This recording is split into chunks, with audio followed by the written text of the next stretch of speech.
طلوع صبح بعد اعتراف تابی که خون خورشید و ریختن غروب قبل از زمین زرد شد نهال یخ، ولی تو خاکو میخواستی واسه کشت آزادی، واسه فریاد برهنه مادر تو روی درای فولادی.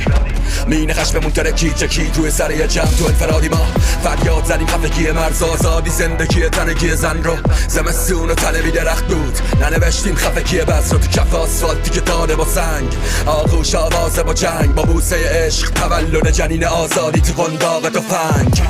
بازار با جنگ سر گوشتای تیکه تو سفره برا، زندگی هم با چکش سود از جنازه ساختن قفل طلا.